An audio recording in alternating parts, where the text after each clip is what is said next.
नमस्कार साथियों, आपका स्वागत है हमारे इस चैनल पर। हम गणित के अंदर पढ़ रहे थे त्रिभुजों के गुणधर्म। इससे पहले हमने त्रिभुजों की सर्वांग समता पढ़ ली थी और त्रिभुजों की समरूपता भी पढ़ ली थी। अब कुछ और महत्वपूर्ण जो कॉन्सेप्ट बचे हैं या कह सकते हैं कुछ महत्वपूर्ण गुणधर्म बचे हैं, उन पर हम चर्चा कर लेते हैं। तो देखिए, बात एक हमारी थ्योरम बीच में रह गई थी कि जिस प्रकार से त्रिभुज है, ये त्रिभुज है A B C, A B और सी। अगर इस त्रिभुज की दो भुजाएं ये ले लेते हैं हम, ए बी और ए सी, इन भुजाओं की अगर हम मध्य बिंदु ले लेते हैं ये वाले, ये डी और ई है। अगर हम त्रिभुज की दो भुजाएं जो है इनके मध्य बिंदु को मिला दें, मध्य बिंदु को मिलाने के बाद में ये मध्य बिंदु मिला दिया हमने डी और ई, जो है मध्य बिंदु को मिलाने के बाद जो रेखा ये है, ये रेखा डीई रेखा इस रेखा के समांतर होगी और इस रेखा की आधी होगी। ठीक है, मतलब यूं कह सकते हैं कि डीई समांतर होगी बीसी तथा जो डीई है वो 1/2 बीसी होगी। ये इसका कॉन्सेप्ट है, ये इसका मतलब कह सकते हैं थ्योरम है कि कोई भी त्रिभुज है उसकी अगर दो भुजाओं के मध्य बिंदु को मिलाते हैं हम और मध्य बिंदुओं को मिलाने वाली जो रेखा है वो तीसरी भुजा के समांतर है, उसकी आधी होती है। तो मैंने ये लिख दिया है, यानी डीई जो है वो समांतर होगी इसके बीसी के और साथ में डीई जो है इस बीसी की आधी होगी। तो ये थ्योरम थी। अब बात कर लेते हैं हम कुछ और। जैसे हमने बात की थी कि अगर कोई त्रिभुज है, अगर वो दो त्रिभुज हैं, इस प्रकार से दो त्रिभुज हैं, हमने समरूपता पर जो है पिछले वीडियो के अंदर हमने विस्तार से चर्चा की थी। तो देखिए, अगर हम बात करते हैं कि दो त्रिभुज हैं, अगर ये दो त्रिभुजों के संगत कोण बराबर हैं, यानी कि कोण ए जो है, ये वाला कोण जो है इस कोण के बराबर होगा, ये वाला कोण जो है इस कोण के बराबर होगा और ये वाला कोण जो है इस कोण के बराबर है, यानी संगत कोण बराबर है। कोण ए बराबर कोण पी है और कोण बी बराबर कोण क्यू है और कोण सी बराबर कोण आर है। देखिए, अगर इस प्रकार से हैं तो क्या होगा, अगर ये आपको दे रखा है यानी कि कोण बराबर है, संगत कोण बराबर है, तो नंबर एक कंडीशन क्या होगी, नंबर एक कंडीशन होगी कि इनकी संगत भुजाओं का अनुपात वही होता है जो कि इनकी माध्यिकाओं के का अनुपात होता है। मतलब यूं कह सकते हैं कि संगत भुजाओं, नंबर एक, संगत भुजाओं का जो अनुपात है, संगत भुजाओं का जो अनुपात है जो वो किसके बराबर होगा, संगत माध्यिकाओं के अनुपात के, संगत माध्यिकाओं के अनुपात के बराबर होगा। देखिए फिर से कि दो त्रिभुज दे रखे हैं, अगर उनके संगत कोण बराबर हैं तो पहली कंडीशन क्या होगी, अगर तो उनकी संगत भुजाओं का जो अनुपात है उनकी संगत माध्यिकाओं के बराबर होगा। दूसरी कंडीशन क्या होगा कि संगत भुजाओं का, अगर ये दे रखा है संगत कोण बराबर है तो संगत भुजाओं का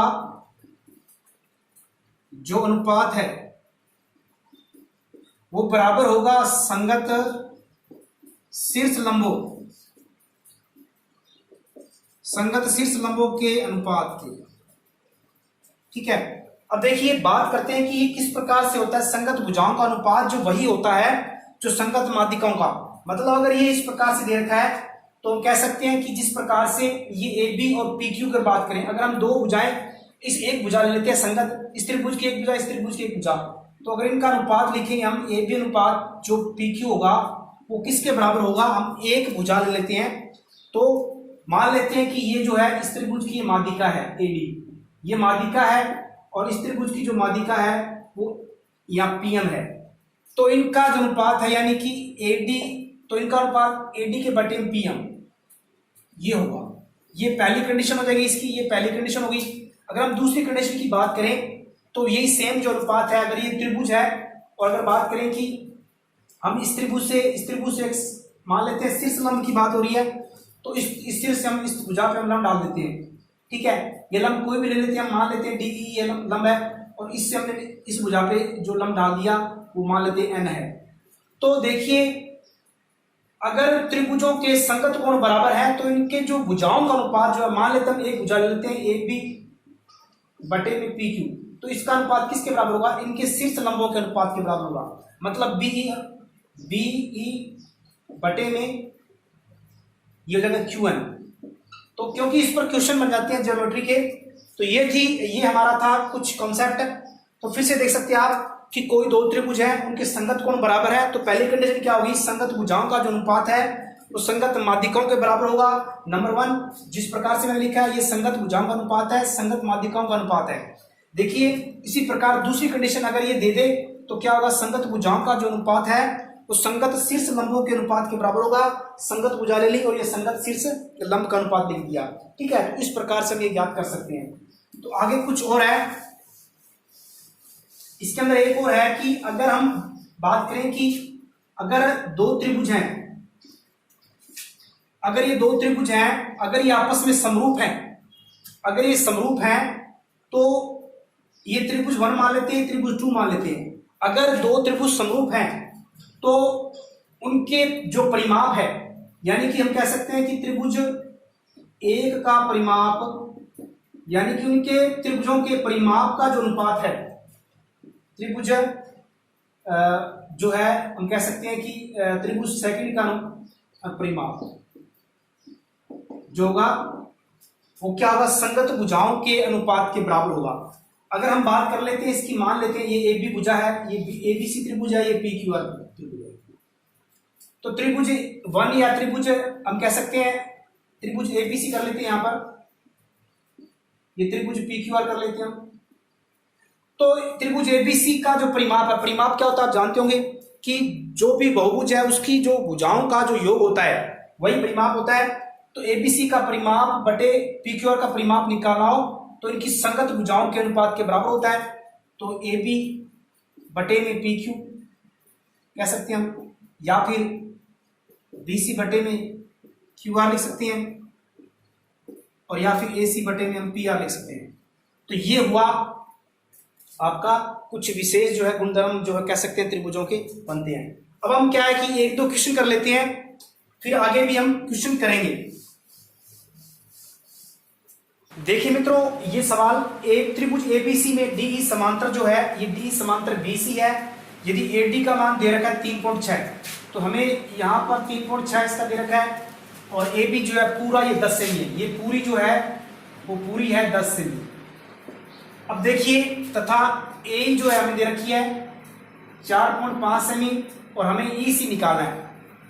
तो बिल्कुल आसान है, आप देख सकते हैं कि अगर कोई भी त्रिभुज है, अगर उसके अंदर डी ई समांतर बी सी है, तो हम थेल्स प्रमेय पे जाते हैं कि कोई भी त्रिभुज है अगर उसमें उनकी भुजाओं को मिलान रेखा जो है वो तीसरी भुजा के समांतर है, तो वो त्रिभुज की शेष दो भुजाओं को समान अनुपात में विभाजित करती है। अगर ये समांतर है तो ए डी बटे डी बी, ए डी बटे डी बी और ए बटे ई सी, ये बनता है। अब आप देख सकते हैं कि यहाँ पर हमें ए डी दे रखा है और ई सी निकालना है, तो मतलब अनुपात हमें यही रखना पड़ेगा। ए डी आपके पास 3.6 है और बी डी हमें दे रखा है, बल्कि हम बी डी निकाल सकते हैं।